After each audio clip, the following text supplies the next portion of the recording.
Adarsh grammar and स्पोकनच्या बॅचमध्ये सुरुवातीला tense घेतला आपण. म्हणजे जेव्हा आपण क्लासच्या शेवटी होतो आणि टेन्सला सुरुवात केली, पण टेन्स घेत असताना हा फक्त पॉझिटिव्ह म्हणजे subject plus verb plus object न ठेवता आपण तो पॉझिटिव्ह, निगेटिव्ह, व्हर्बल आणि WH क्वेश्चन, आणि याला जास्त वेळ लागतो खरं तर. कारण साधा टेन्स शिकवायचं म्हटलं की तो एक 7 दिवसामध्ये 10 दिवसामध्ये पूर्ण होतो, परंतु आपल्याला त्याच्या 4ही पायऱ्या पाहिजेत आणि म्हणून शेवटी काही तास आपल्या शिल्लक राहिले होते.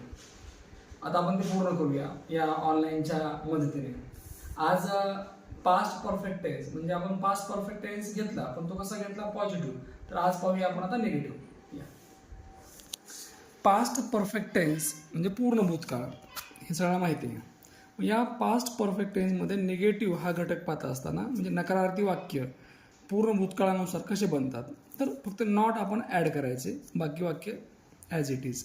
Subject plus had plus not plus third form of the verb plus object. म्हणजे याची रचना कशी आहे? कर्ता अधिक हॅड अधिक नॉट अधिक क्रियापदाचे तिसरे रूप अधिक कर्म. आपण काही एक्झाम्पल पाहूया. I had not close the shop.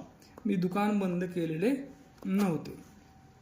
They had not played cricket. ते क्रिकेट खेळलेले नव्हते. आलं लक्षात की या प्रकारच्या वाक्यामध्ये फक्त आपल्याला नॉट ॲड केलं की आपलं या ठिकाणी निगेटिव्ह वाक्य बनतं. धन्यवाद.